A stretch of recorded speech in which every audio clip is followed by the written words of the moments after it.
உன்மேல் பிரகாசிக்க பண்ணி உன்மேல் கிருபையாய் இருக்க கடவர். கர்த்தர் தம்முடைய முகத்தை உன்மேல் பிரசன்னமாக்கி உனக்கு சமாதானம் கட்டளையிட கடவர் என்பதே. ஆமென். அமர்ந்து கொள்ளுங்கள். இன்றைக்கு அருமையான தேவனுடைய பிள்ளைகளே, இது ஆரோனுடைய ஆசீர்வாதத்தை என்று நாங்கள் வேதத்திலே பார்க்கிறோம். அன்பானவர்களே, ஆண்டவர் தன்னுடைய பிள்ளைகளை ஆசீர்வதித்த ஒரு அழகான சம்பவம் இங்கே எழுதப்பட்டுள்ளது. அது என்ன? ஆண்டவர் கர்த்தர் உன்னை ஆசீர்வதித்து உன்னை காக்க கடவார், காக்க கடவர். இந்த வசனத்தை பார்க்கிற பொழுது, ஆசீர்வாதங்கள் நம்முடைய வாழ்க்கையில வருகிற பொழுது, அந்த ஆசீர்வாதங்களுக்கு மேலாக தேவனுடைய தெய்வீக பாதுகாப்பு நமக்கு தேவை என்பதுதான் உண்மை. ஆமென். ஒரு ஆசீர்வாதங்கள் வருகிற பொழுது அந்த ஆசீர்வாதத்தினோடு தேவனுடைய தெய்வீக பாதுகாப்பு நமக்கு இல்லாவிட்டால் அந்த ஆசீர்வாதம் அர்த்தமற்றதாக மாறிவிடுகிறது. ஆக அன்பான தேவனுடைய பிள்ளைகளே, ஒரு அழகான ஒரு ஆசீர்வாதத்தை நாங்கள் இங்கே பார்க்கிறோம். கர்த்தர் உன்னை ஆசீர்வதித்து உன்னை காக்க கடவர். ஒரு மனிதன் இந்த பூமியில வாழ்ந்தான். நமக்கு தெரியும், யாபேஸ் என்று சொல்லுகிறதான ஒரு மனிதன் ஒரு அழகான ஒரு ஜெபத்தை ஆண்டவிடத்துல எடுத்தான். எத்தனை பேருக்கு தெரியும் அந்த ஜெபம்? சொல்லுங்க, அந்த ஜெபத்தை சொல்லுங்க. சார் அவர்கள் யா எப்படி அவர் ஜெபித்தார்? ஆண்டவரே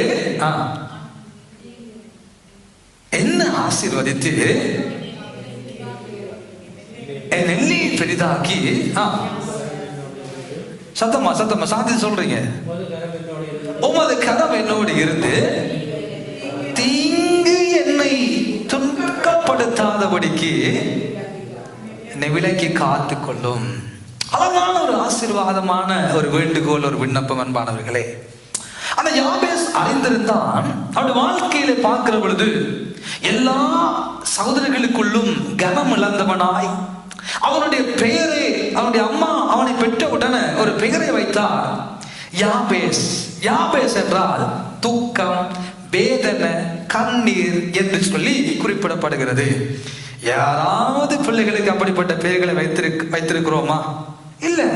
அழகழகான பெயர்களை தேடி பார்த்து, அர்த்தமுள்ள பெயர்களை தேடி பார்த்து, பிள்ளை பிறக்க முன்பதாகவே எத்தனையோ பெயர்களை எல்லாம் நாங்கள் ஆயத்தப்படுத்துவோம். இந்த பெயரை வைக்க முடியுமா, இந்த பெயரை வைக்கலாமா, இந்த பெயர் நல்லமா என்றெல்லாம் பார்த்து அநேகரிடம் ஆலோசனைகளை கேட்டெல்லாம் நாங்கள் பெயர்களை வைப்பது வழமை.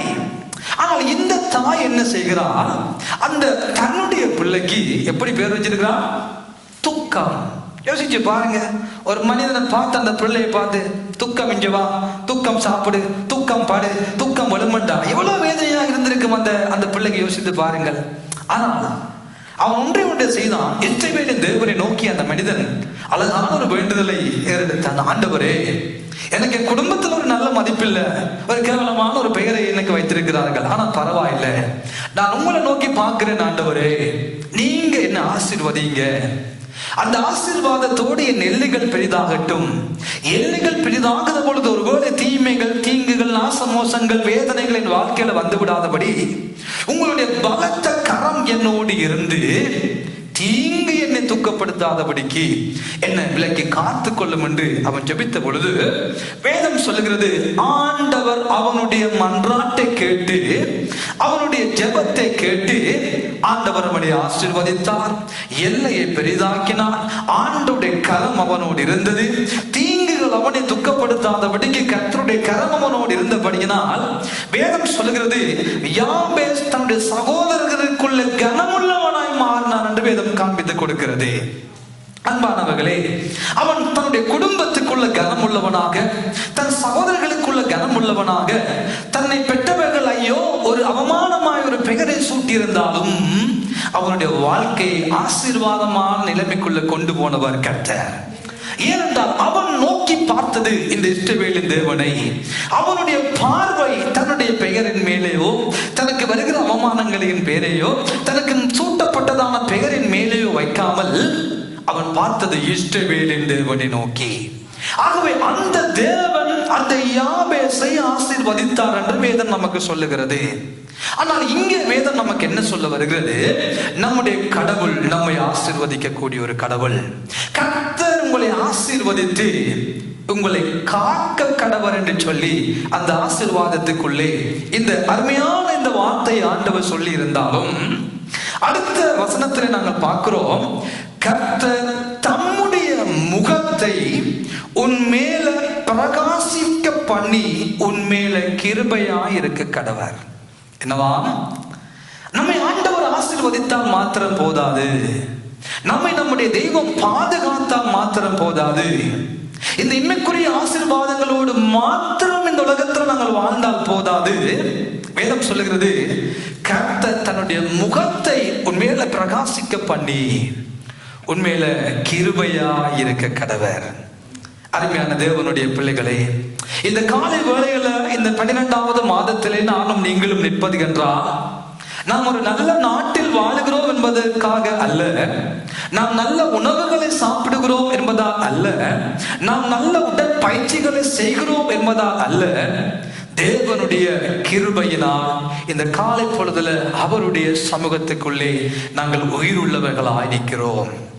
தேவனுடைய கிருபையினால நாங்கள் நிற்கிறோம் என்பதுதான் உண்மை. ஆனால் வேதம் இங்கே சொல்லுகிற வசனம் என்ன? தன்னுடைய முகத்தை உண்மையில பிரகாசிக்க பண்ணி. தன்னுடைய முகத்தை பிரகாசிக்க பண்ணுவதென்றால் என்ன? எப்படி ஆண்டவருடைய முகத்தை பிரகாசிக்க பண்ணுகிறது? முகத்தை குழந்தைகிட்ட முகத்தை கிட்ட வைக்கிறதா? நம்முடைய முகத்தை கர்த்தர் தன்னுடைய முகத்தை எங்கள் மேல எப்படி பிரகாசிக்க பண்ணக்கூடும் என்று சொல்லி நமக்குள்ள கேள்விகள் எழுப்பலாம். அன்பானவர்களே, பழைய பாட்டில அநேக இடங்களில கடவுளுடைய சில காரியங்களை, அவருடைய தன்மைகளை, அவருடைய சுபாவங்களை, அவருடைய திருத்துவத்தை வெளிப்படுத்துவதற்கு பல இடங்களில பல காரியங்களை கர்த்தர் நமக்கு எழுதி வைத்துள்ளார். கர்த்தர் நமக்கு குறிப்பிட்டிருக்கிறார். சில அடையாளங்களாய் நமக்கு பேசி இருக்கிறார். நமக்கு தெரியும் அன்பானவர்களே, இந்த உலகத்தில் இருக்கிற தண்ணீர் சில நேரத்தில் பேசப்படுகிறதான, இந்த வேதத்திற்குள்ளே பேசப்படுகிறதான தண்ணீர் கடவுளுடைய வார்த்தைக்கு ஒப்பனையாக பேசப்பட்டிருக்கிறது. தண்ணீர் பரிசுத்த ஆவியானவரை ஒப்பிட்டு விளக்கும்படியாக பேசப்பட்டுள்ளது. அக்கினி கர்த்தருடைய ஆவியானவருக்கு அடையாளமாக பேசப்பட்டுள்ளது. இப்படி பல இடங்களிலே கர்த்தர் தன்னுடைய சாயலை, ரூபத்தை வெளிப்படுத்துவதற்கு பல இடங்களில் புறா நமக்கு தெரியும் பரிசுத்த ஆவியானவரை அடையாளப்படுத்தும்படியாக பேசப்பட்டுள்ளது. இப்படி பல இடங்களில் பழைய ஏற்பாட்டுக்குள்ளே அநேக காரியங்கள், ஆண்டவருடைய காரியங்களை, அவருடைய தன்மைகளை, அவருடைய ரூபங்களை, அவருடைய சுபாவங்களை வெளிப்படுத்தும் முகமாக பேசப்பட்டு இருந்தாலும் கூட, இந்த இடத்திலே கர்த்தர் தம்முடைய முகத்தை என்று வருகிற பொழுது, அவருடைய முகம் என்று வருகிற பொழுது, அவருடைய சமூகம் என்று வருகிற பொழுது, அவருடைய சந்நிதி என்று வருகிற பொழுது, பல இடங்களில பரிசுத்த ஆவியானவரை அடையாளப்படுத்தி அங்கே பேசப்பட்டிருக்கிறது. பரிசுத்த ஆவியானவரை குறிப்பிடும்படியாக, பரிசுத்த ஆவியானவருக்கு அடையாளமாக அநேக இடங்களில பழைய பாட்டிலே நீங்கள் வாசித்து பார்ப்பீர்களானால், கர்த்தருடைய முகம் என்று வருகிற பொழுது அதனோடு சேர்ந்து ஆவியானவரையும் குறிப்பிடுகிற வசனங்களை நீங்கள் வேதாகமத்தில் பல இடங்களிலே பார்க்கலாம் அன்பானவர்களே.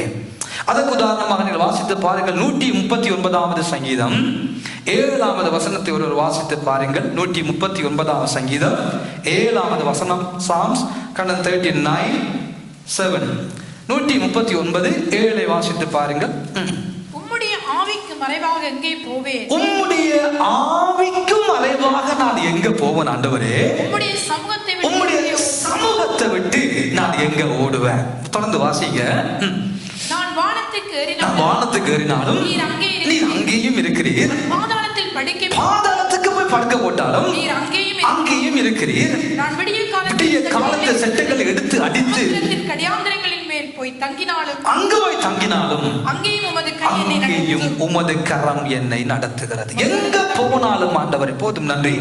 எங்க போனாலும் ஆண்டவர் உம்முடைய ஆவிக்கும் மறைவாக நான் எங்க ஓடுவேன்?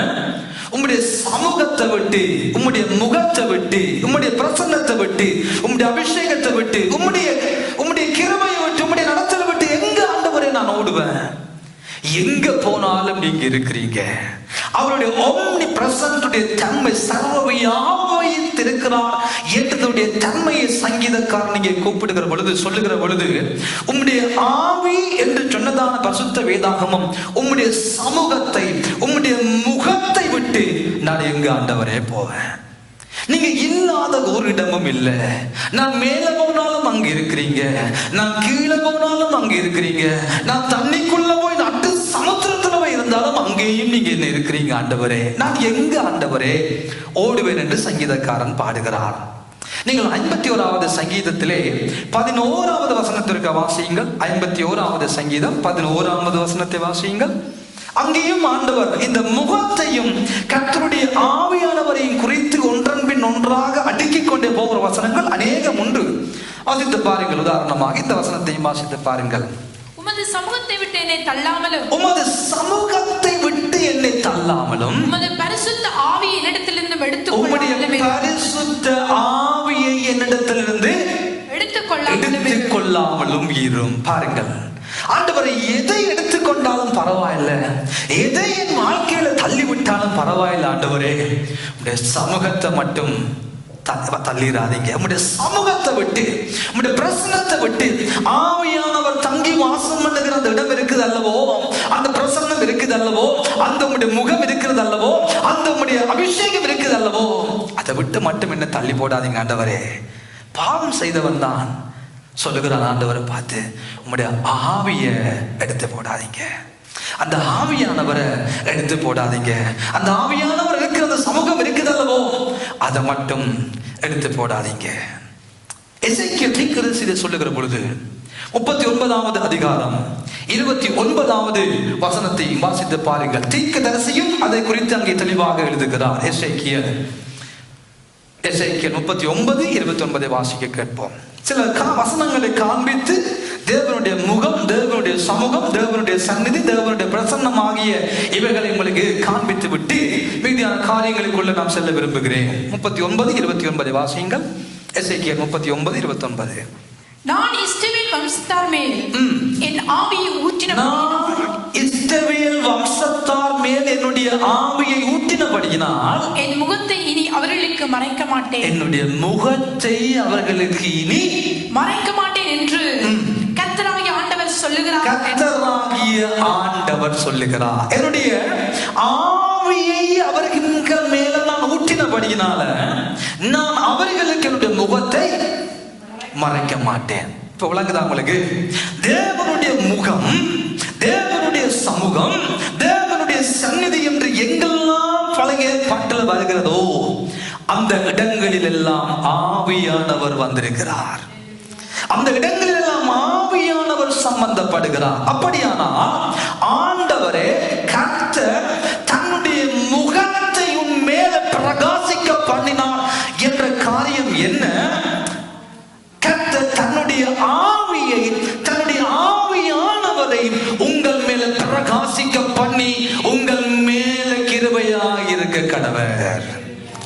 ஆகவே தேவனுடைய சமூகம் என்று வருகிற பொழுது, தேவனுடைய முகம் என்று வருகிற பொழுது, தேவனுடைய சந்நிதி என்று வருகிற பொழுது அங்கெல்லாம் நமக்கு ஞாபகம் வர வேண்டும், ஆவியானவரை அடையாளப்படுத்துகிறார் ஆண்டவர். எவ்வளவு ஒரு அழகான தெய்வம் நமக்கு உண்டு அன்பானவர்களே.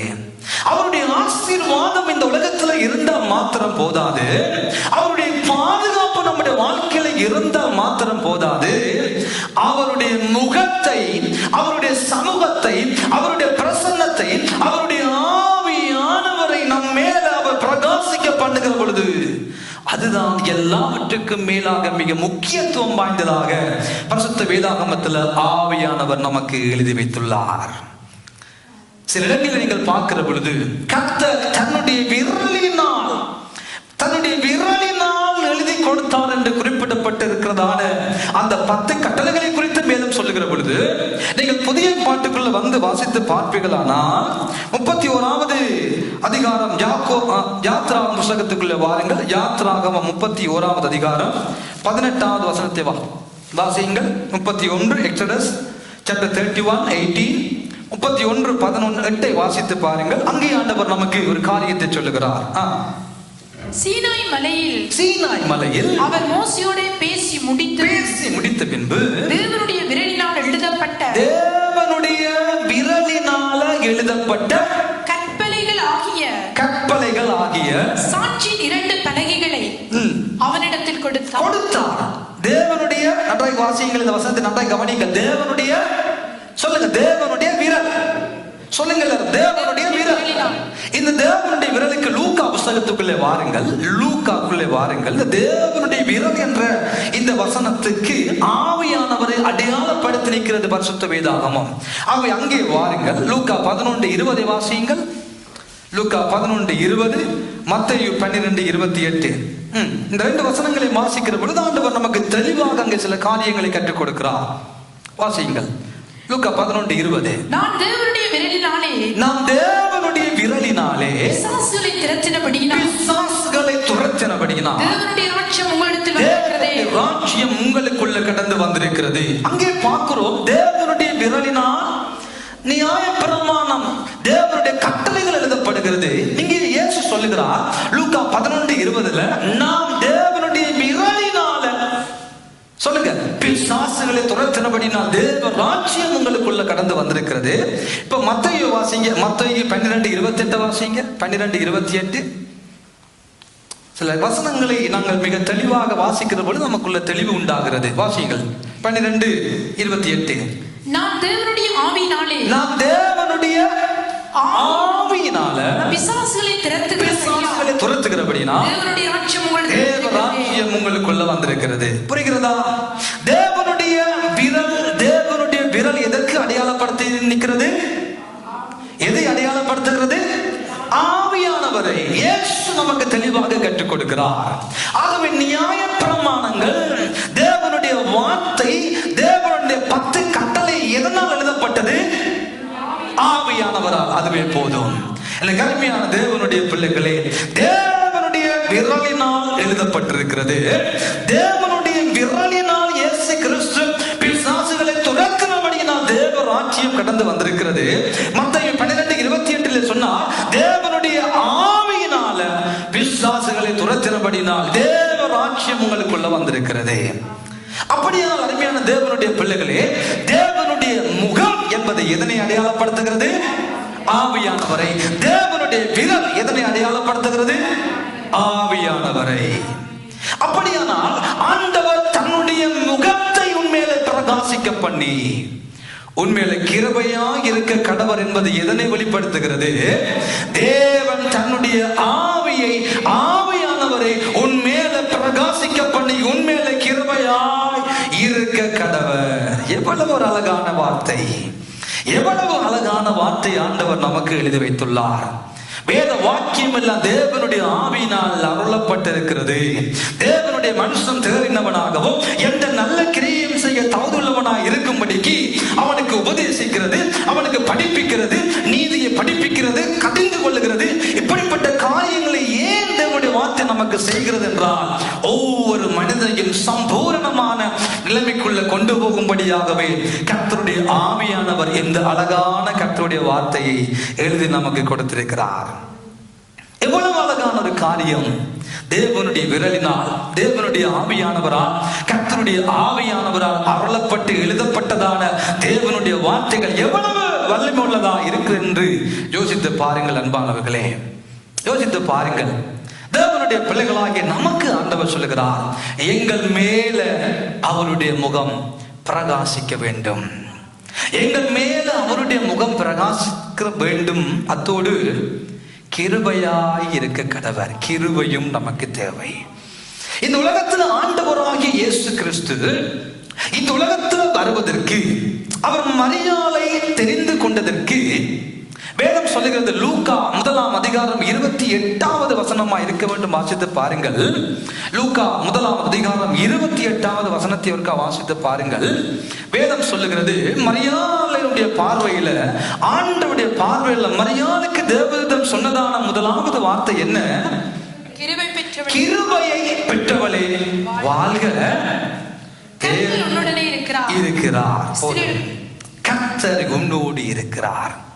கிருபையை பெற்றவளே வாழ்க, கிருபையை பெற்றவளே வாழ்க. அழகான ஒரு வார்த்தையை வேதம் இங்கே நமக்கு சொல்லுகிறது.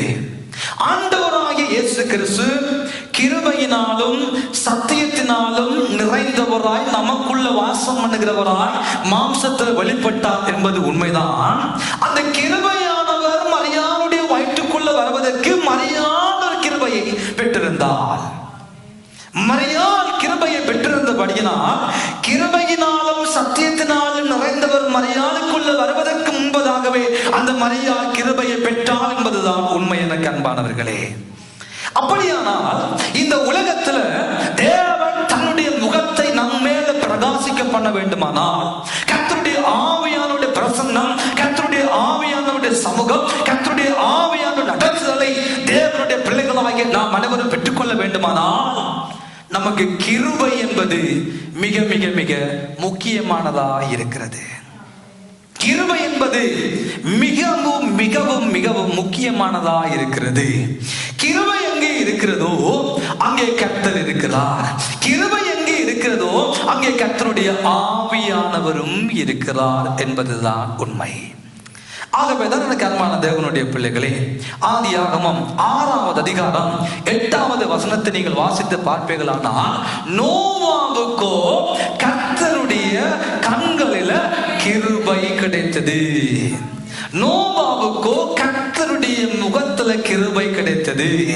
நோவாவுக்கோ கர்த்தருடைய சமூகத்துல கிருபை கிடைத்தது. நோவாவுக்கோ கர்த்தருடைய ஆவியானவரிடத்துல கிருபை கிடைத்தது. நோவாவுக்கோ கடவுளுடைய கண்ணுல கிருபை கிடைத்தது. நம்ம எல்லாருக்கும் தெரிந்த ஒரு வசனம். ஆனால் இதை எபிரேயன் ஆக்கியோன் பவுலடியா இதை எழுதுகிற பொழுது 11வது அதிகாரத்திலே, எபிரேயருக்கு எழுதின நிருபம் 11வது அதிகாரத்துல 7வது வசனத்தை ஒரு தடவை வாசிக்க கேட்போம். 11வது அதிகாரம் எபிரேயருக்கு எழுதின நிருபம் 7வது வசனம். Hebrew chapter 11 number 7 verse 7. வாசிங்கள். 11:7 வாசிக்க கேட்போம். விசுவாசத்தினால நோவா தற்காலத்திலே காணாதவைகளை குறித்து, தன்னுடைய காலத்துல காணாதவைகளை குறித்து தேவனுடைய எச்சரிப்பை பெற்று பயபக்தி உள்ளவனாகி தன் குடும்பத்தை ரட்சிப்பதற்கு வேலையை உண்டு பண்ணினான். அருமையான தேவனுடைய பிள்ளைகளே, அமர்ந்து கொள்ளுங்கள். இந்த வார்த்தைக்கு நன்றாக செவி கொடுங்கள். நமக்கு தெரிந்ததான வார்த்தை என்ன? நோவாவுக்கோ கர்த்தருடைய கண்களில கிருபை கிடைத்தது. நோவாவுக்கோ கர்த்தருடைய கண்களில தயவு கிடைத்தது, இரக்கம் கிடைத்தது. கிருபையை நோவா பெற்றுக்கொண்டார் என்பது நமக்கு தெரிந்த ஒரு உண்மை. என்னுடைய கேள்வி, நோவா பாவத்துல, அக்கிரமத்துல, அநியாயத்துல வாழ்ந்து கொண்டிருந்த பொழுது கிருபையை பெற்றுக் கொண்டாரோ, இல்லாவிட்டால் தேவ எச்சரிப்பு பெற்ற பொழுது பயபக்தி உள்ளவனாகி தன் குடும்பத்தை கர்த்தருக்குள்ள நடத்தினபடியினால கிருபையை பெற்றுக் கொண்டாரோ? சொல்லுங்களேன். எப்படி அந்த கிருபை வேலை செய்தது? அவருக்கு கிருபை கிடைச்சபடியினால அவருக்கு போலிக்குள்ள போயிட்டார், அப்படியா? இல்லாவிட்டா தேவ எச்சரிப்பு தீர்க்கிறது மூலமாக தேவ வார்த்தை வெளிப்பட்ட பொழுது பயபக்தி உள்ளவனாகி, அந்த எச்சரிப்பை கேட்ட பொழுது பயபக்தி உள்ளவனாகி தன் குடும்பத்தை ரட்சிப்பதற்கு பேழையை உண்டு பண்ணினான், பின்பதாக கிருபையை பெற்றுக் கொண்டாரோ? இல்லாவிட்டால் பாவத்துல, அநியாயத்துல, அசுசியில வாழ்ந்து கொண்டிருந்த பொழுது கிருபை வேலை செய்ததோ? சொல்லுங்களேன், சொல்லுங்களேன். எப்பொழுது கிருபை வேலை செய்தது? எச்சரிப்பை பெற்ற பொழுது.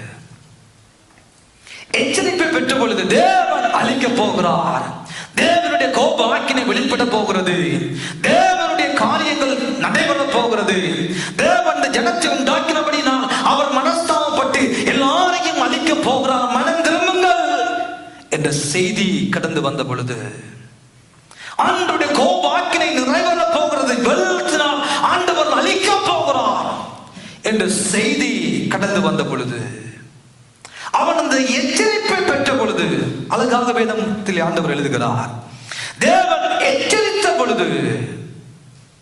விசுவாசம் எதனால் வருகிறது?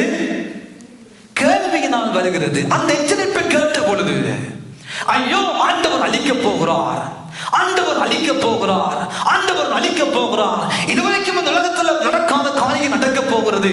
ஒரு நாள் வானத்திலிருந்து மழை வரவே இல்லை. இவ்வளவு நாளைக்கு மூடுபனி இந்த பூமியை மூடிக்கொண்டிருக்கிறது. ஒரு நாளும் மழை பெய்யவில்லை. முதலாக இந்த உலகத்தில் வானத்திலிருந்து மழை பெய்ய போகிறது. ஆண்டவர் மேலே இருந்து தண்ணி அனுப்ப போகிறார், கீழே இருந்து தண்ணி வரப்போகிறது, தேசம் ஜகத்தினால் அழிக்கப்பட போகிறது, மனம் திரும்ப என்ற செய்தி கடந்து வந்த பொழுது, தேவ எச்சரிப்பை நோவா பெற்றுக் கொண்ட பொழுது, அவன் செய்த முதலாவது காரியம் பயபக்தி உள்ளவனாக மாறினான். தேவ எச்சரிப்பை தேவனுடைய பிள்ளைகளாகி நாம் பெற்றுக் கொள்கிற பொழுது நமக்குள் ஒரு பயம் உண்டாக வேண்டும். ஆண்டோடைய வார்த்தை இவண்ணமாக சொல்லுகிறது, இதை செய்தால் இதுதான் நடக்க போகிறது. பாவத்தின் சம்பளம் மரணம் தான். ரகசிய பாவமா இருக்கலாம், துணிகரமான பாவமா இருக்கலாம், அது வெளியரங்கமான பாவமா வெளிப்படலாம். பாவத்தின் சம்பளம் மரணம். பாவம் செய்கிறவனோடு தேவன் இல்லை, பாவம் செய்கிறவன் பிசாசினால் உண்டாயிருக்கிறான் என்று வேதம் சொல்லுகிறது. ஆகவே பாவத்துக்கு முடிவு சம்பளம் தான். ஆக பாவத்தில் வாழ்கிற நீ வெளியே வா, வெளியே வா, மனம் திரும்பு என்ற செய்தியை நோவா பெற்றுக்கொண்ட பொழுது, அந்த நோவா முதலாவது செய்த காரியம் பயபக்தி உள்ளவனாகி, எப்படியாவது என் குடும்பத்தை நான் காப்பாற்றி விட வேண்டும், எப்படியாவது என் பிள்ளைகளை நான் காப்பாற்றி விட வேண்டும், என் மனைவியை காப்பாற்றி விட வேண்டும், என் பிள்ளைகளை காப்பாற்றி விட வேண்டும். குடும்பத்தோடு அவன் தேவனை நோக்கி பார்க்கிற கிருபையை பெற்றுக் கொள்கிறான். குடும்பமாய் அவன் மனம் திரும்பி, குடும்பமாய் தேவ சத்தத்துக்கு நேராக பக்தி உள்ளவனாகி, பயபக்தி உள்ளவனாகி, பக்திக்குரியவனாக அவன் மாறி அவன் பேழையை உண்டு பண்ணினான் என்று வேதம் சொல்லுகிறது அல்லவோ. தேவனுடைய வார்த்தைக்கு தன்னை ஒப்பு கொடுத்தபடியினால கிருபை அவன் மேல கடந்து வருகிறது. தேவ வார்த்தைக்கு தன்னை அர்ப்பணித்தபடியினால், தேவனுடைய சத்தத்துக்கு சரியாக செவி கொடுத்தபடியினால், இந்த முழு உலகமுமே தேவனுக்கு விரோதமாய் நின்ற பொழுது, இந்த மனிதன் மாத்திரம் அந்த சத்தத்தை கேட்டு தன்னை ஒப்பு கொடுத்து அர்ப்பணித்து பயபக்தி உள்ள நிலைமைக்கு தன்னை கொண்டு போனபடியினால கிருபை வேலை செய்ய ஆரம்பமாகிறது. கிருபை வேலை செய்ய ஆரம்பமானபடியினால வேதம் சொல்லுகிறது, நோவாவுக்கோ கடவுளுடைய கண்களில கிருபை கிடைக்கிறது. அப்படியானால் தேவனுடைய வார்த்தைக்கு கீழ்ப்படிந்து தேவ சத்தத்துக்கு செவி கொடுத்து பயபக்தி உள்ள நிலைமைக்குள்ள கடந்து போகிறோமோ, வேதம் சொல்கிறது, கர்த்தர் தம்முடைய முகத்தை அவர்கள் மேல உண்மையில பிரகாசிக்க பண்ணி கிருபையா இருக்க கடவர். தேவ பிரசன்னம், தேவ சமூகம், தேவ முகம் பிளஸ் கிருபையோடு சம்பந்தப்படுகிறது. தேவ முகம், தேவ பிரசன்னம், தேவ சமூகம் பரிசுத்த ஆவியானவரோடு சம்பந்தப்படுகிறது. ஆகவேதான் வேதம் சொல்கிறது, பரிசுத்தம் இல்லாமல் ஒருவனும் தேவனை தரிசிக்க முடியாது. பரிசுத்தம் இல்லாமல் ஒருவனும் தேவனை தரிசிக்க முடியாது. பயபக்தி இல்லாமல் ஒருவனும் தேவனை தரிசிக்க முடியாது. தேவனுக்கு வார்த்தைக்கு கீழ்ப்படியாத ஒருவனும் தேவனை தரிசிக்க முடியாது. அவன் மேல கர்த்தருடைய முகம், கர்த்தருடைய பரிசுத்த ஆவியானவர் ஒரு நாளும் கிரியை செய்ய மாட்டார். ஒரு நாளும் அந்த கிருபை வேலை செய்யாது. ஒரு நாளும் பரிசுத்த ஆவியானவர் அவன் மேல வாசம் பண்ண மாட்டார். ஒரு நாளும் பரிசுத்த ஆவியானவர் அவர்களோடு வாசம் பண்ண மாட்டார் என்பதுதான் உண்மை. எனக்கு அருமையான தேவனுடைய பிள்ளைகளே, ஆகவே கிருபையும் பரிசுத்த ஆவியானவரும் நம்முடைய வாழ்க்கையில தேவை. கிருபை எப்படி பெற்றுக் கொள்ளுகிறோம்? தேவனுடைய வார்த்தைக்கு கீழ்ப்படுகிற பொழுது கிருபையை பெற்றுக் கொள்ளுகிறோம். அந்த கிருபையின் மூலமாக பரிசுத்த ஆவியானவர் நம்ம மேல பிரகாசிக்கும்படியாக கடந்து வருகிறார் என்பதுதான் உண்மை. அருமையான தேவனுடைய பிள்ளைகளை, எவ்வளவு அழகான ஒரு கிருபையை கர்த்தர் நமக்கு வைத்திருக்கிறார். எவ்வளவு அழகான ஒரு சந்தர்ப்பத்தை ஆண்டவர் நமக்கு தந்திருக்கிறார். எவ்வளவு அழகான ஒரு சூழ்நிலையை ஒரு காலத்திலே வாழும்படியான கிருபையை நானும் நீங்களும் பெற்றுக் கொண்டிருக்கிறோம். இது தேவனுடைய சமூகத்துல தங்கி வாசம் பண்ணும்படியான ஒரு காலம். ஒரு காலம் பிதாவுடைய காலமாய் இருந்தது. ஒரு காலம் இயேசுவின் குமாரனாகிய இயேசுவின் காலமாய் இருந்தது. இப்பொழுது பெந்தெகோஸ்தே நாளின் பின்பதாக பரிசுத்த ஆவியானவருடைய காலமாய், பரிசுத்த ஆவியானவரை அனுபவிக்கிற ஒரு காலத்துல நானும் நீங்களும் வாழுகிற கிருபையை பெற்றிருக்கிறோம் என்பதுதான் உண்மையே. தேவன் எத்தனையோ தடவை தன்னை வெளிப்படுத்துகிற பொழுதும் தேவனை இந்த உலகம் ஏற்றுக்கொள்ளவில்லை. யாகவே தெய்வத்தை இந்த உலகம் ஏற்றுக்கொள்ளவில்லை. தேவனுடைய குமாரனாகிய இயேசு என்பவர் 33 காலமாக இந்த உலகத்தில் வாழ்ந்து கொண்டிருந்த பொழுதும் அவரும் மறுக்கப்பட்டார், அவரும் ஒதுக்கப்பட்டார், அவரும் நிராகரிக்கப்பட்ட ஒரு காலம் இந்த உலகத்தில் இருந்தது.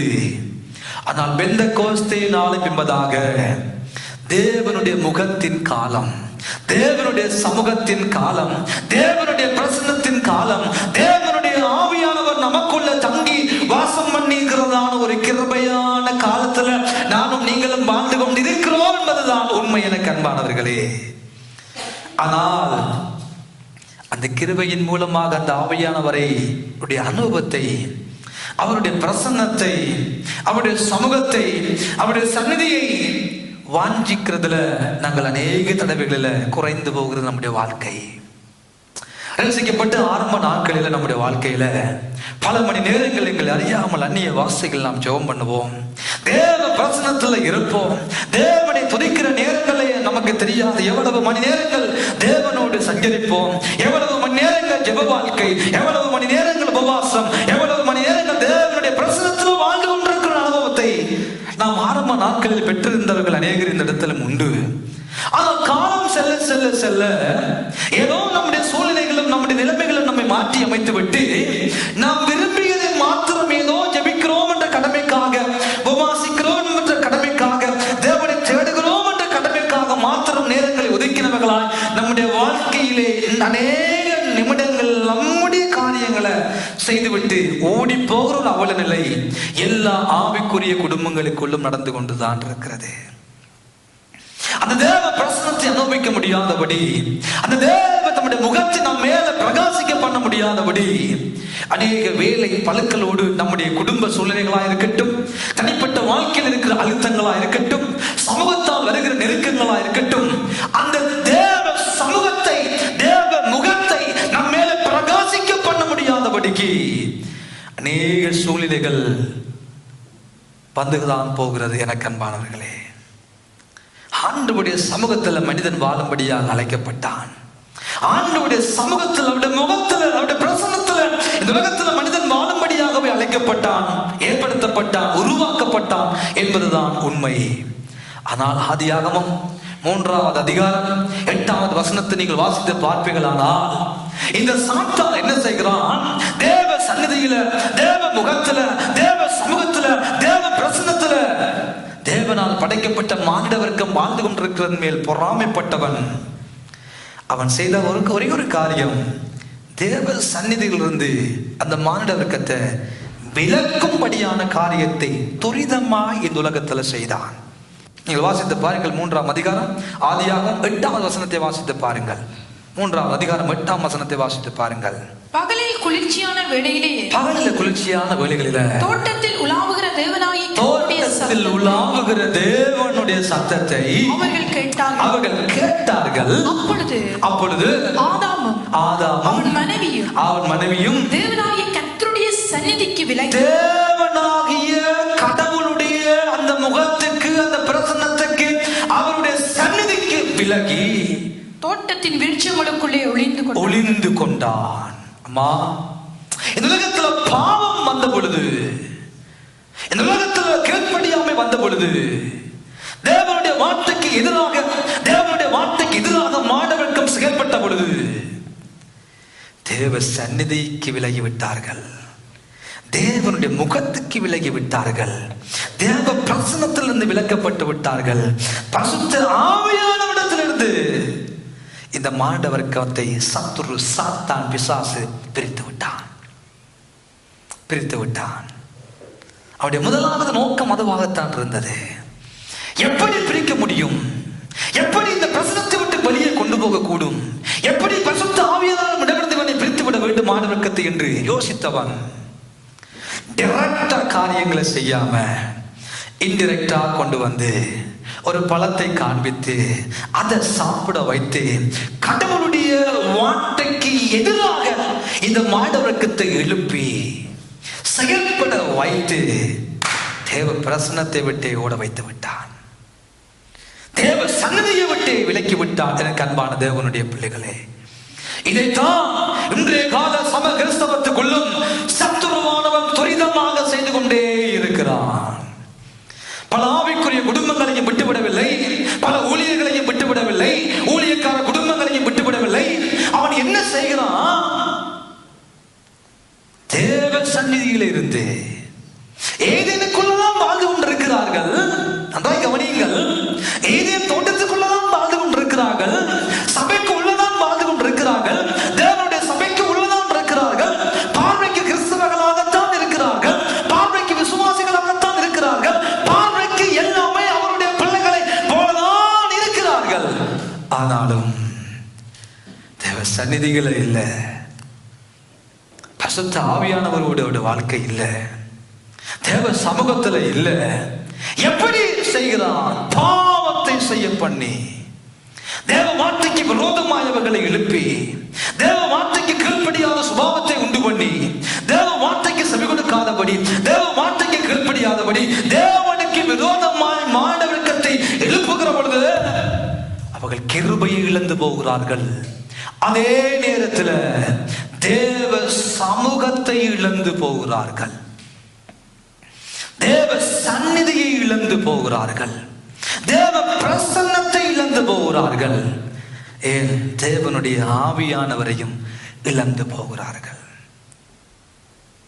இதைத்தான் இன்றைக்கு உலகத்துல துரிதமாய் அநேக குடும்பங்களுக்குள்ள, அநேக வாலிபர்களோட வாழ்க்கைக்குள்ள சத்துரு அழகாக செய்கிறான், அழகாக செய்கிறான். அவருடைய முதலாவது நோக்கம் ஏதேன் தோட்டத்தை விட்டு வெளியே கொண்டு போவது அல்ல, தேவ சமூகத்தை விட்டு வெளியே கொண்டு போகிறான்.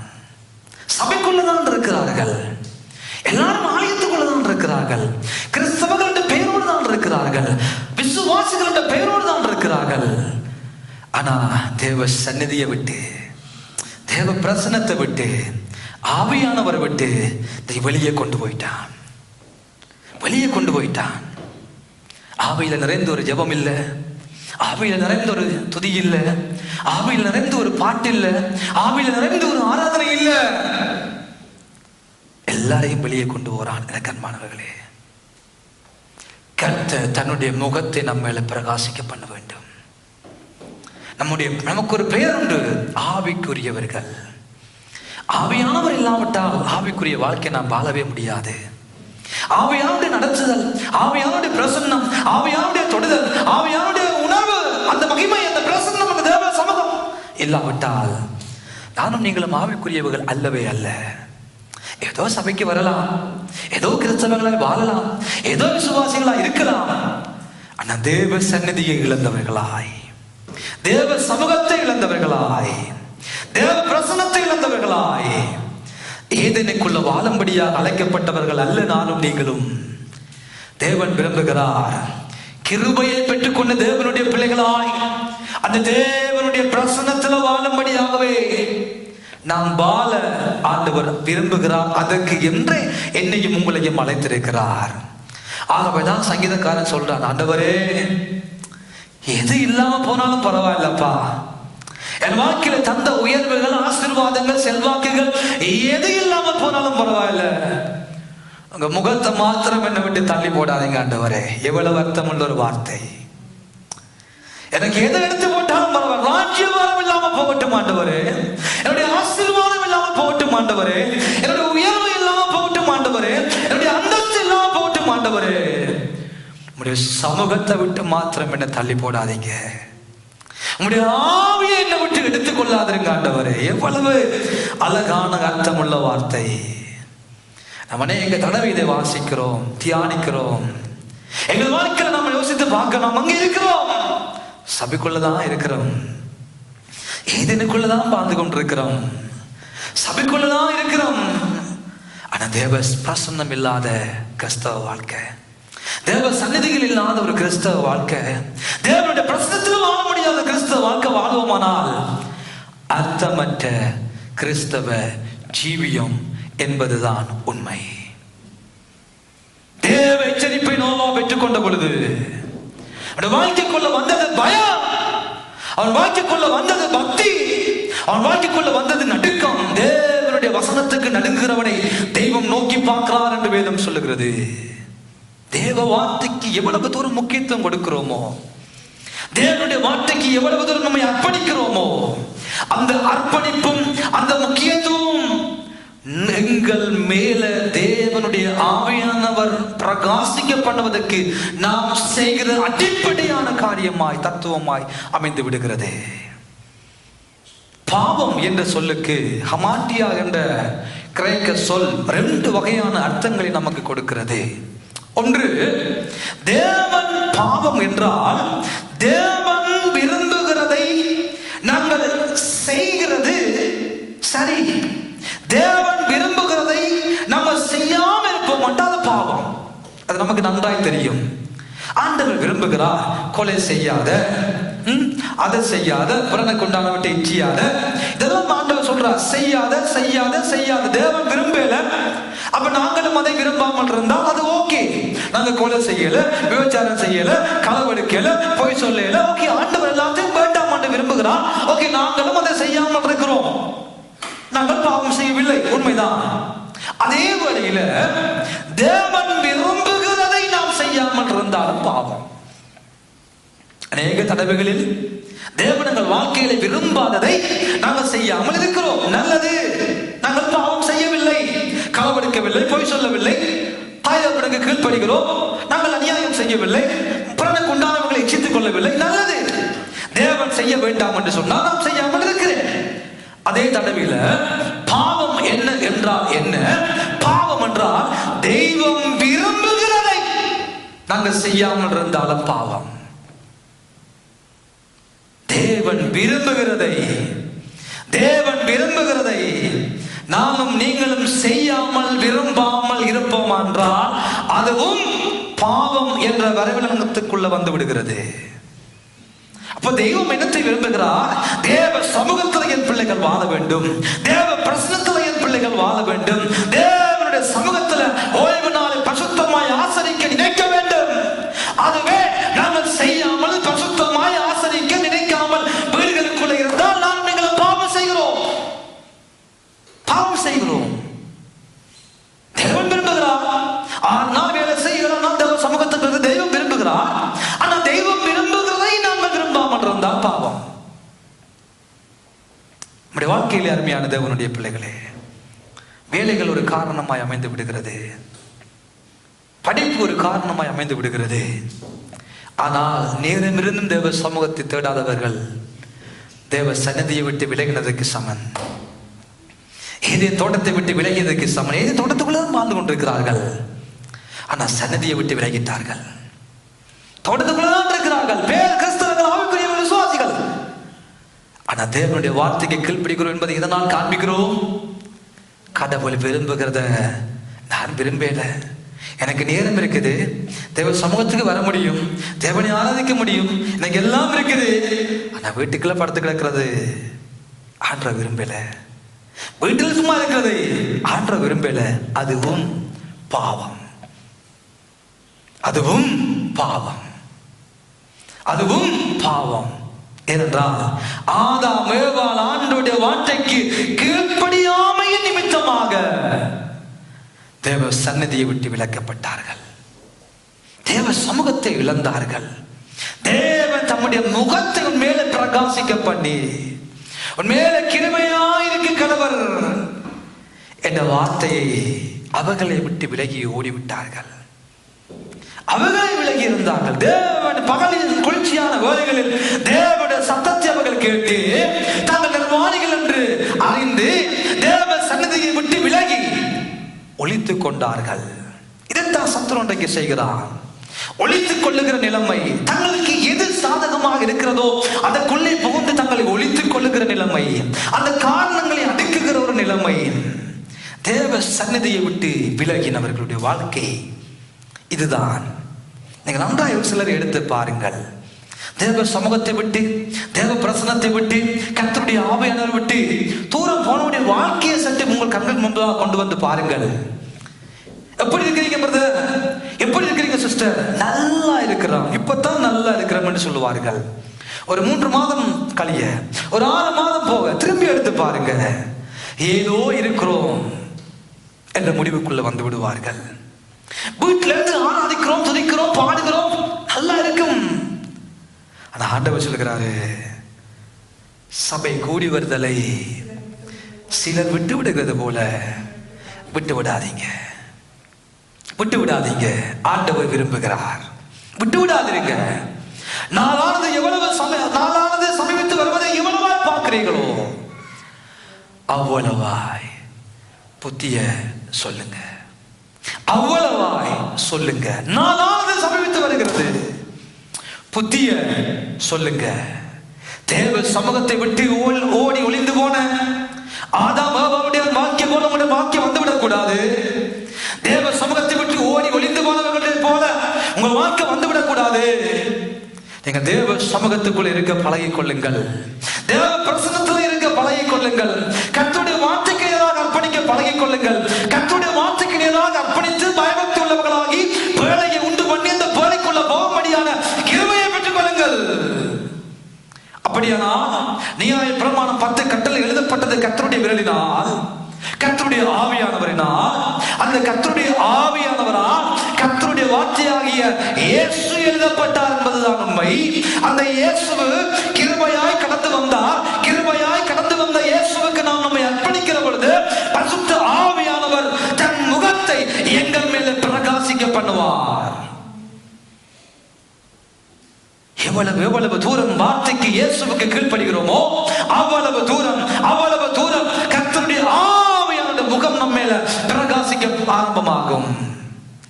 வேதத்தை கேளாதபடி தன்னுடைய காதுகளை அடைக்கிறவனுடைய ஜெபம் அருவருப்பானது என்று வேதம் சொல்லுகிறது.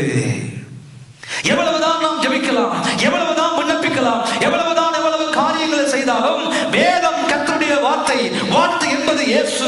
இந்த இயேசுவுக்கு கீழ்ப்படியாதபடி காதை அடைத்துக் கொண்டு எவ்வளவுதான் கத்தினாலும் அவனுடைய ஜெபம் அருவருப்பானது என்று ஆண்டவர் சொல்லுகிறார். கிருபையினாலும் சத்தியத்தினாலும் நிறைந்தவராய் வார்த்தையாக வெளிப்பட்ட என் இயேசுவாகிய தேவனுக்கு, இந்த வார்த்தையாகிய இயேசுவுக்கு முக்கியத்துவம் கொடுத்து அவருக்கு கீழ்ப்படியாத எவன் மேலும் கர்த்தர் தன்னுடைய முகத்தை பிரகாசிக்க பண்ண முடியாது.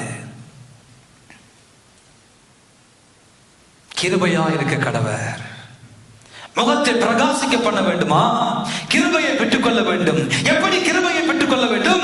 தேவ வார்த்தையை கீழ்ப்படுகிற பொழுது, தேவ சத்தத்தை கேட்கிற பொழுது, பயபக்தி உள்ளவர்களாகி தன் முழு குடும்பத்தையும் பாதுகாத்துக் கொள்ள வேண்டும் என்ற பயம், பக்தி முழு குடும்பத்துக்குள்ளும் கடந்து வருகிறது. முதலாவது. ஆகவேதான் நோவாவுக்கு கர்த்தருடைய கண்களில் கிருபை கிடைத்தது. அருமையான தேவனுடைய பிள்ளைகளே, நாம் ஆசீர்வதிக்கப்பட்டவர்களாகவே இருக்க வேண்டும் என்று ஆண்டவர் விரும்புகிறார். அந்த ஆசீர்வாதத்தோடு அவருடைய பாதுகாப்பு நமக்குள்ள தேவை என்பது உண்மைதான். அதை விட தேவையானது கர்த்தர் தன்னுடைய முகத்தை நம்மேல பிரகாசிக்க பண்ண வேண்டும் அல்லவோ, அதுதான் நமக்கு தேவை, அதுதான் நமக்கு தேவை. ஆண்டவரை எந்த நிலைமையில நான் இருந்தாலும் சமூகத்தை விட்டு மாத்திரம் என்ன தள்ளி போடாதீங்கப்பா, உங்களுடைய பிரச்சனத்தை விட்டு மாத்திரம் என்ன தள்ளி போடாதீங்க, உங்களுடைய ஆவியை எடுத்து கொண்டு விடாதீங்க ஆண்டவரே. அது இல்லாட்டி நான் எந்த பெரிய ராஜாவாக இருந்தாலும் அர்த்தமற்ற வாழ்க்கை, அர்த்தமற்ற வாழ்க்கை. நான் எந்த பெரிய ராஜாவாக வீட்டிருக்கலாம், அரண்மனையில எத்தனையோ ராஜ்யங்களை கைப்பற்றி இருக்கலாம், எத்தனையோ சொத்துக்களுக்கு அதிபதியாக நான் இருந்திருக்கலாம். அதெல்லாம் எடுத்தாலும் பரவாயில்ல ஆண்டவரே, உடைய முகத்தை ஆவியானவரை எடுத்து போடாதீங்க, தள்ளிடாதீங்க, எனக்கு அவர் தான் தேவை. பக்தன் அழகாக பாடுகிறார், எங்களுக்குள்ள வாசம் பண்ணுகிற ஆவியானவரே, இந்நாளில் உம்முடைய சித்தம் போல நடத்துங்கப்பா. எங்க செல்லணும், என்ன பேசணும், என்ன செய்யணும் என்னை வழி நடத்துங்க அப்பா என்று அழகான ஒரு பாடலை பத்மஸ்ரீயா பாடியிருக்கிறார். ஆவியானவர் நமக்கு மிக மிக முக்கியமானவர். எவ்வளவு தூரத்துக்கு பிதாவாகிய தெய்வம் முக்கியமோ, எவ்வளவு தூரத்துக்கு குமாரனாகிய இயேசு கிறிஸ்து முக்கியமோ, அவ்வளவு தூரத்துக்கு கர்த்தருடைய ஆவியானவரும் முக்கியம் என்பதை நம்முடைய நினைவில் நாம் வைத்துக் கொள்ள வேண்டும். அவ்வளவு தூரத்துக்கு அவர்தான் நமக்கு முக்கியமானவர். தேற்றுற வாழ்நாய் வெளிப்பட்டவர், எல்லா சூழ்நிலைகளிலும் நம்மை தேற்றுகிறவர், நம்மோடு பேசுகிற தெய்வம், நம்மை நடத்துகிற தெய்வம், அழகாய் நம்மை நடத்தி கொண்டு போகிற அவர் இல்லாத விட்டால் அணுவும் அசையாது இந்த உலகத்துல. அவர் ஆதியில இருந்தார், ஆழத்தின் மேல் இருந்தது, ஆவியானவர் ஜலத்தின் மேல அசைவாடி கொண்டிருந்தார் என்பதுதான் உண்மை. அவர் ஆதியில இருந்தவர், இந்த உலக படைப்பில் அவர் கிரியை செய்தார். இயேசு கிறிஸ்து குமாரனாய் உலகத்துக்கு வெளிப்படுகிற பொழுது பரிசுத்த ஆவியினால கர்ப்பவதியாக்கப்பட்டார் என்பது உண்மை. தேவன் பரிசுத்த ஆவியினால் இயேசுவை அபிஷேகம் பண்ணினபடினால் இயேசு பெரிய காரியங்களை செய்தார் என்பதுதான் உண்மை. ஆவியானவர் இல்லாவிட்டால் உலகத்தில் ஒரு அளவும் அசையாது, ஒன்றும் அசையாது. அவர் ஒரு ஆவி அல்ல. நம்முடைய பார்வையில அவர் அப்பப்போ வந்து போகிற ஒரு பரிதாபத்துக்குரியவரை போலதான் நமக்கு தெரியும். இயேசுவை பற்றி நமக்கு கொஞ்சம் தெரியும், பிதாவாகிய தேவனை பற்றி நமக்கு தெரியும். ஆனா ஆவி என்னப்பா, நல்லா போட்டு மியூசிக் அடிச்சாதான் வந்துட்டு போவேர். அவர் அப்புறாணி பாவம், ஒரு புறாவை போல வந்து இயேசுக்கு மேல இருந்துட்டு போயிட்டாரு, பாவம். அவர் அப்பப்போ வருவார், ஒரு அபிஷேக கூட்டம் வச்சா வருவார், ஒரு உபாச கூட்டம் வச்சா வருவார், பாவம் அவர். இன்னைக்கு ஆவியானவர் ஒரு பரிதவிக்கப்பட்ட ஒரு கடவுளாக நாம் பார்த்து கொண்டிருக்கிறோம். ஆவியானவர் ஆவி அல்ல, அவர் ஆள் தன்மை உடைய ஒரு தெய்வம், திருத்துவத்தில் நபர் தன்மை வாய்ந்த ஒரு தெய்வம். அவர் இல்லாவிட்டால் சபை இல்லை. அவையில் சபையின் ஆரம்பமே அவரால் உண்டாக்கப்பட்டது. சபை ஆரம்பிக்கப்பட்டது அவருடைய வருகையின் அடிப்படையில் சபை ஆரம்பமானது. ஆவியானவர் இல்லாவிட்டால் சபை இல்லை. ஆவியானவர் இல்லாவிட்டால் இந்த உலகம் இல்லை. ஆவியானவர் இல்லாவிட்டால் இயேசுவை இந்த உலகத்தில் நாங்கள் மாம்சத்தில் பார்த்திருக்கவே முடியாது. பரிசுத்த ஆவியினால் இயேசு கிறிஸ்து கர்ப்பவதியாக்கப்பட்டார் என்பதுதான் உண்மை. மரியாதை வயிற்றுக்குள்ளே கடந்து போனார் என்பதுதான் உண்மை. வேதம் சொல்லுகிறது, அவர் வந்து பாவத்தை குறித்தும் நீதியை குறித்தும் நியாய தீர்ப்பை குறித்தும் கண்டித்து உணர்த்தக்கூடிய ஒரு வல்லமை உள்ள தெய்வம். அவர் தான் கண்டிக்க கூடியவர், அவர் தான் உணர்த்தக்கூடியவர். சத்திய ஆவியாகிய வருகிற பொழுது சகல சத்தியத்துக்குள்ளும் நம்மை நடத்தக்கூடியவர் ஆவியானவர். அந்த ஆவியானவருடைய முக்கியத்துவம் நமக்கு தெரியுதே இல்லை அநேக தடவைகள. அந்த ஆவியானவருக்கு முக்கியத்துவம் கொடுத்து வாழ்றது நம்ம குறைவு. அந்த ஆவியானவருக்கு நாம் முக்கியத்துவம் கொடுத்து ஜெபம் பண்ணி ஆண்டவரே ஆவியானவரே என்று சொல்லி அவருடைய சமூகத்தில் காத்திருப்பது குறைவு. தேவ சந்நிதியை விட்டு எப்படி ஆதாம் அவ்வாளை வெளியே கொண்டு போனானோ அதே போல அநேகரை ஆவியானுடைய பிரசனத்தில் இருந்து, சமூகத்தில் இருந்து, அபிஷேகத்திலிருந்து அநேகர் வெளியே கொண்டு போயிட்டான். கருத்துள்ளவர்களாய் ஜெபிக்கிறோம், கருத்துள்ளவர்களாய் பாடுகிறோம். ஆனா ஆவியில எத்தனை பேர் பாடுகிறோம்? ஆவியில எத்தனை பேர் துதிக்கிறோம்? அந்நிய வாசையில எத்தனை பேர் ஆராதிக்கிறோம்? ஒரு நாளைக்கு எத்தனை கூட மணி நேரம் அந்நிய வாசையில ஜெபிக்கிறோம்? நீங்களே உங்களுக்கு கேள்விகளை கேட்டு பாருங்கள். அந்நிய வாசைகள் பேசுகிறவன் தேவனோடு அந்நிய வாசைகள் பேசுகிறவன் ரகசியங்களை பேசுகிறான். தன் வாழ்க்கையில் பக்தி விருத்தி உண்டாக்கும்படியாக பேசுகிறான். எத்தனை பேர் அதை பெற்றுக்கொண்டிருக்கிறோம்? பெற்றுக்கொண்டு எத்தனை பேர் பேசுகிறோம்? ஆவியானவர் நமக்கு தேவை. ஆவியானவர் இந்த கடைசி காலங்களில் நமக்கு தேவை. ஆவியானவர் நமக்கு தேவை. ஒரு நாள் வேதம் சொல்லுகிறது, யாத்ரா புஸ்தகத்துக்குள்ள கடந்து வாருங்கள். யாத்ராக புஸ்தகத்திலே பார்க்கிற பொழுது 33ஆம் அதிகாரத்தில் நாங்கள் வசனத்தை வாசிக்க கேட்போம். 33ஆம் அதிகாரம் யாத்ராகமம் 13வது 14வது 15வது வசனங்களை வாசித்து பாருங்கள். Exodus chapter 33 13-15. யாத்ராகமம் 33 13 15 வரைக்கும் வாசியுங்கள். உம்முடைய கண்களில் இப்பொழுது எனக்கு கிருபை கிடைத்ததானா? ஆண்டவரே, உம்முடைய கண்களில் இப்பொழுது எனக்கு கிருபை கிடைத்ததானா? நான் உம்மை அறிவதற்கும் உம்முடைய கண்களில் எனக்கு கிருபை கிடைப்பதற்கும் உம்முடைய கண்களில் எனக்கு கிருபை கிடைப்பதற்கும் உம்முடைய வழியை எனக்கு அறிவியும். உமக்கு உம்முடைய வழியை எனக்கு காட்டுங்க ஆண்டவரே. இந்த யாதி உம்முடைய ஜனம் என்று நினைத்தருளும் என்றார். அதற்கு அவர் என் சமூகம் உனக்கு முன்பாக செல்லும், என் சமூகம் உனக்கு முன்பாக செல்லும், நான் உனக்கு இளைப்பாறுதலை தருவேன், நான் உனக்கு இளைப்பாறுதலை தருவேன். ஆண்டவரே, உம்முடைய கண்களில் எனக்கு கிருபை கிடைத்ததானால் நாங்கள் உம்முடைய பிள்ளைகளா இருக்கிறோம் என்றால் உம்முடைய வழியை எங்களுக்கு காண்பியும் ஆண்டவரே. மோசே கேட்கிறான் ஆண்டவரிடம், ஆண்டவர் உம்முடைய கண்களில் கிருபை கிடைச்சிட்டா எங்களுக்கு, அப்படியானால் உம்முடைய வழியை எனக்கு காண்பிங்க ஆண்டவரே. யார் ஆண்டவர் எங்களோடு வருவார்? வாசிங்க அடுத்த வசனத்தை. அப்பொழுது அவன் அவரை நோக்கி உம்முடைய சமூகம் என்னோட கூட செல்லாமல் போனால் எங்களை இவ்விடத்திலிருந்து கொண்டு போகாதிரும், எங்களை கொண்டு போகாதிரும் ஆண்டவரே, எங்களை கொண்டு போகாதிரும் ஆண்டவர். உம்முடைய சமூகம் வராவிட்டால் எங்களை கொண்டு போகாதிரும். யார் அந்த சமூகம்? யார் அந்த முகம்? பரிசுத்த ஆவியானவர். அழகான வேண்டுதல் அருமையான தேவனுடைய பிள்ளைகளை. மோசே கேட்கிறான், உம்முடைய கண்களில் எனக்கும் உம்முடைய ஜனங்களுக்கும் கிருபை கிடைத்ததானால் ஆண்டவர், உம்முடைய கண்களில் கிருபை இருக்குமானால், உம்முடைய கண்களில் உம்முடைய கண்களில் கிருபை உண்டாயிருக்குமானால் வழியை எங்களுக்கு காண்பீங்கப்பா, வழியை எங்களுக்கு காண்பீங்க ஆண்டவர். யாரோடு நாங்க போறது? யார் எங்களோட போறது? உம்முடைய அழைப்பை பெற்றிருக்கிறேன் ஆண்டவரே, யார் என்னோடு போவார்? யாரை எங்களோடு அனுப்புகிறீர்கள்? ஆண்டவர் சொல்லுகிறார், என் சமூகம் உனக்கு முன்பாக செல்லும். ஆவியானவராய் வெளிப்பட்டவர் சமூகம், சமூகமாக வெளிப்பட்டவர் ஆவியானவர். ஆண்டவர் பிதாவாகி தேவன் சொல்லுகிறார், என்னுடைய ஆவியானவர் உனக்கு முன்பதாக செல்லுவார். மோசே என்னுடைய ஆவியானவர் உனக்கு முன்பாக செல்லுவார். அப்படியானால் மேக ஸ்தம்பமாக அக்கினி ஸ்தம்பமாக வெளிப்பட்டவர் ஆவியானவர். ஜனங்களை 40 ஆண்டுகளாய் வனாந்திரத்தில் நடக்கும்படியாக அவர்களுக்கு முன்னே புறப்பட்டு சென்றவர் ஆவியானவர். ஆவியானவர் இல்லாவிட்டால் ஒரு அணுவும் அசையாது. ஆவியானவர் இல்லாவிட்டால் மேக ஸ்தம்பம் இல்ல, ஆவியானவர் இல்லாவிட்டால் அக்கினி ஸ்தம்பம் இல்ல, ஆவியானவர் இல்லாவிட்டால் தேவனுடைய சமூகம் அவர்களுக்கு உண்மையாக இல்லவே இல்லை அல்லவோ. எவ்வளவு முக்கியத்துவம் வாய்ந்தவர் ஆவியானவர், எவ்வளவு முக்கியத்துவம் வாய்ந்தவர் ஆவியானவர். தேவனுடைய பிள்ளைகளாக நாம் கற்றுக்கொள்ள வேண்டியது. சொல்லுகிறார், ஆண்டவரே உடைய சமூகம் இல்லாவிட்டால், உடைய சமூகம் உங்கள் முன்னே செல்லாவிட்டால் இந்த இடத்துல இருந்து கொண்டு போயிடாதீங்க ஆண்டவரே. எவ்வளவு வேண்டுதல், எவ்வளவு விண்ணப்பம், எவ்வளவு ஒரு அருமையான ஒரு வேண்டுதல். உடைய சமூகம் எங்களுக்கு முன்னே செல்லாவிட்டால் ஆண்டவரே எங்களை கொண்டு போயிடாதீங்க.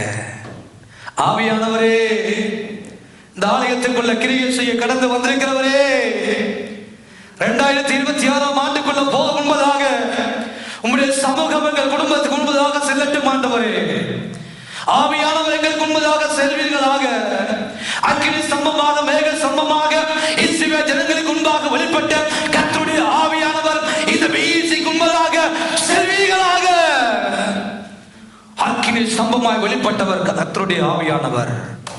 ஹலோ, மேக ஸ்தம்பமாய் வெளிப்பட்டவர் கர்த்தருடைய ஆவியானவர். அவருக்கு முன்பதாக எந்த ஒரு காரியமும் தடையாக இருக்க முடியாது.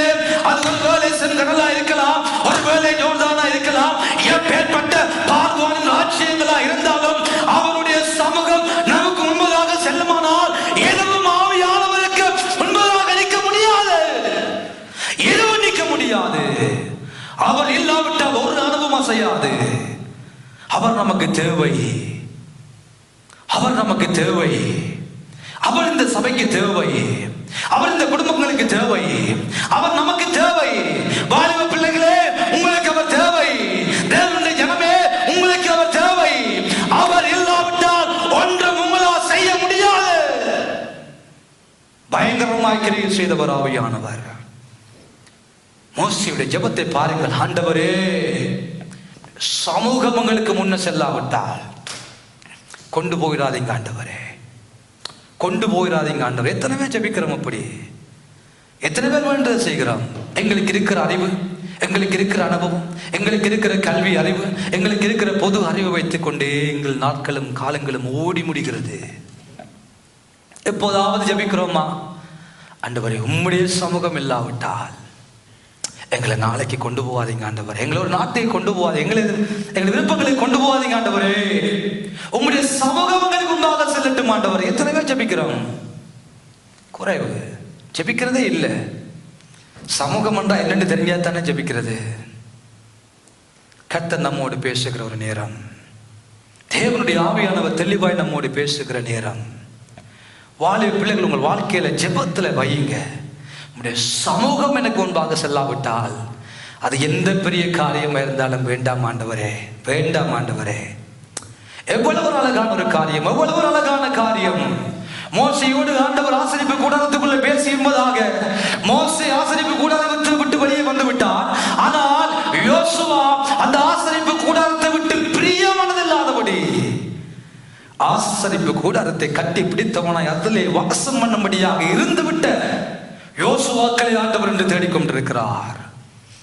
தேவ சமூகத்தில் வாழ வாழ வாழ வாழ தேவ வார்த்தைக்கு நேராக உங்களை கீழ்ப்படிய கீழ்ப்படிய கீழ்ப்படிய தேவனுடைய பிரசன்னம், தேவனுடைய சமூகம், தேவனுடைய முகம் உங்கள் மேல பிரகாசிக்க பிரகாசிக்க பிரகாசிக்க ஒருவனும் உங்களுக்கு முன்பாக எதிர்க்க முடியாது. அம்மா தைரியமா சொல்லுவேன், எவ்வளவு தூரம் ஆவியானவரோடு இருக்க பழகி கொள்கிறீர்களோ அவ்வளவு தூரத்துக்கு சைன் பண்ணுவீர்கள். வாலிப பிள்ளைகளுக்கு தைரியமா சொல்லுகிறேன், எவ்வளவு தூரம் தேவ சமூகத்துல காத்திருக்கிறீர்களோ, தேவ சன்னதிகளை காத்திருக்கிறீர்களோ, தேவ பிரசனத்துல காத்திருக்கிறீர்களோ, ஆவியானவரோடு வாழ பழகுகிறீர்களோ அவ்வளவு தூரத்துக்கு உயர்ந்து கொண்டே போவீர்கள். உங்களுக்கு முன்பதாக ஒருவரும் நிற்க முடியாது. தேவ சமூகத்தை வாஞ்சித்த யோசுவாக்கள் சபைக்குள் எழும்ப வேண்டும். தேவ சமூகத்தை வாஞ்சித்த மோசேக்கள் சபைக்குள் எழும்ப வேண்டும். தேவனே, உம்முடைய சமூகம் எனக்கு முன்னே செல்லாவிட்டால் என்னை கொண்டு வா என்ற ஆண்டவர் என்று ஜெபிக்க வேண்டும். இன்றைக்கு அந்த ஆவியானவர் நம் மத்தியில் இருக்கிறார். நம்மை நடத்தவர் போதுமானவராய் இருக்கிறார். ஆதியாகமம் 32வது அதிகாரத்துக்குள்ள வருவீர்களானால் வேதம் தெளிவாக சொல்லுகிறது, யாக்கோபு தேவனை முகமுகமாய் சந்தித்தார் என்று வேதம் சொல்லுகிறது. வாசித்து பாருங்கள், ஆதியாகமத்துக்குள்ளே கடந்து வாருங்கள். ஆதியாகம புத்தகம் 32வது அதிகாரம், ஆதியாகமம் 32 30 31 வாசியுங்கள். 30 31. அப்பொழுது யாக்கோபு நான் தேவனை முகமுகமாய் கண்டேன், நான் தேவனை முகமுகமாய் கண்டேன், உயிர் தப்பி பிழைத்தேன் என்று சொல்லி அந்த ஸ்தலத்துக்கு பெனியேல் என்று பெயரிட்டான். இரவு முழுவதும் யாக்கோபோடு தேவன் போராடினார், யாக்கோபோடு தேவன் இருந்தார். அன்றைக்கு அந்த இடத்துல ஒரு வரலாறு மாறுகிறது. உன் பேரணி யாக்கோப்பு எனும் என்று பெயர் என்று அழைக்கப்படாதபடி இஸ்ரவேல் என்று அழைக்கப்படுவாய் யாக்கோபு. அப்படியே யாக்கோபு கேட்கிறான், நீர் யார், உம்முடைய பெயர் என்ன, நீ யார், உம்முடைய பெயர் என்ன? உடனே யாக்கோபு கேட்கிறார். அவன் அறிந்து கொள்ளுகிறான் அவர் தேவன் என்று. அவன் சொல்லுகிறான், நான் தேவனை முகமுகமாய் நான் தரிசித்தேன், முகமுகமாய் பார்த்தேன், பரிசுத்த ஆவியானோடு சஞ்சரித்தேன், தேவனோடு சஞ்சரித்தேன், பிதாவாகி தேவனோடு கர்த்தராகி இயேசு கிறிஸ்துவோடு பரிசுத்த ஆவியானவரோடு முகமுகமாய் சஞ்சரித்தேன், நான் தேவனுடைய முகத்தை பார்த்தேன். ஆகவேதான் பெனி எல் என்று பெயர் வைத்தான். பெனி எல் என்றால் தேவனுடைய முகம். தேவனுடைய முகம் என்ற எபிரேய சொல்லுடைய பெயர் என்ன? பென் எல், பெனின் பிளஸ் எல், தேவனுடைய முகம். தேவனுடைய முகத்தை யாக்கோபு அந்த இடத்துல பார்த்த பின்பதாக அடுத்த வசனத்திற்கு வாசிங்க, அடுத்த வசனத்தை வாசிங்க. நீங்க வாசித்த வசனத்தை அடுத்த வசனம். அவன் பெனியேலை கடந்து போகையில சூரியன் உதயமாயிற்று. கரங்களை தட்டி தேவ நாமத்தை மகிமைப்படுத்துங்க. அவன் பெனியேலை கடக்கிற பொழுது சூரியன் உதயமாகிறது. தேவனுடைய பிள்ளைகளே, தேவ வாழ்க்கையில தேவ பிரசன்னத்தை அனுபவிக்க, தேவ முகத்தினுடைய பிரகாசத்தை அனுபவித்து கடந்து போகிற பொழுது உங்களுக்காக எப்பேற்பட்ட இருள் இருந்தாலும் தேவன் சூரியனை அனுப்பி சூரியன் உதயமாகும். எப்பேற்பட்ட காரியமா இருந்தாலும், எப்பேற்பட்ட நாட்களா இருந்தாலும், இரவோடு இரவாக மோசே முகமுகமாய் தேவனை தரிசிக்கிறான். அவன் பென்னிஹேலை கடந்து போகிற பொழுது சூரியன் உதயமாகிறது. சூரியன் அவன் மேல் உதயமாகிறது. அழகாக ஆண்டவர் எழுதி வைத்துள்ளார். இந்த காலை பொழுது கருமையான தேவனுடைய பிள்ளைகளே, நீங்கள் எப்பேற்பட்ட கடினமான சூழலுக்குள்ளும் கடந்து போகலாம். நீங்கள் எப்பேற்பட்ட நெருக்கமான சூழ்நிலைகள், வியாதிகள் நிறைந்த சூழ்நிலைகள், துன்பங்கள் நிறைந்த சூழ்நிலைகள், கடினமான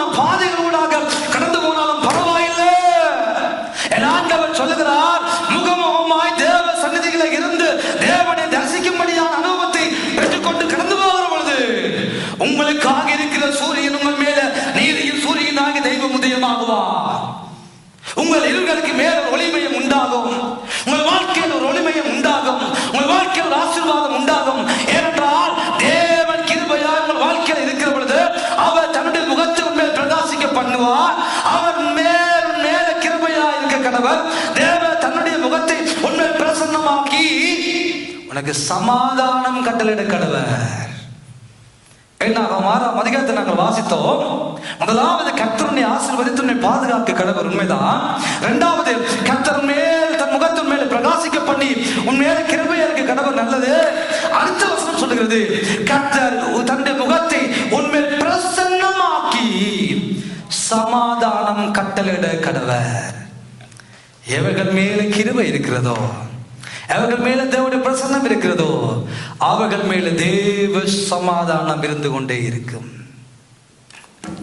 ஏனென்றால் நமக்கு முன்பதாக அவருடைய சமூகம் போகிறபடியினால, கிருபையினால் அவருடைய சமூகத்தை பெற்றுக்கொண்டு அந்த நடத்திற்குள்ளாக போகிற ஒவ்வொரு தேவனுடைய பிள்ளையுடைய வாழ்க்கையிலும் அவர் சமாதானத்தை கட்டளை இடுகிறவராகவே இருக்கிறார்.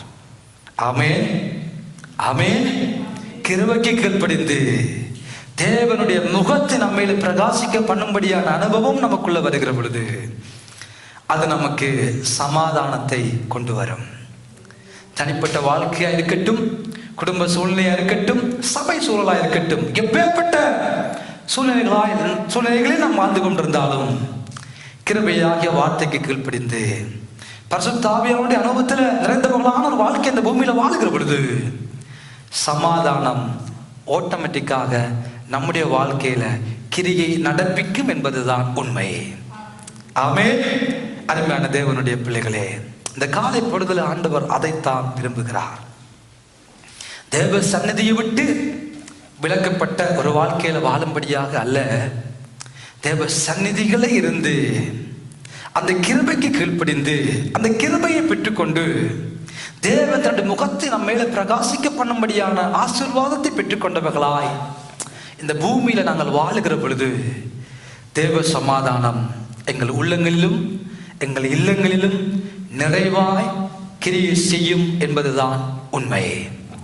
ஆகவேதான் ஆண்டவர் சொன்னார், உலகம் தருகிற சமாதானம் சந்தோஷம் நிரந்தரமற்றதம்மா ஐயா, என்னுடைய சமாதானம் நிலையானது, நிரந்தரமானது. அதை நான் இந்த உலகத்துல வைத்து போகிறேன். அந்த வைத்து போன அந்த தெய்வீக சமாதானத்தை இந்த உலகத்தில் வாழுகிற நானும் நீங்களும் பெற்றுக்கொள்ள வேண்டுமானால் கிருபைக்கு கீழ்ப்படிவோம்.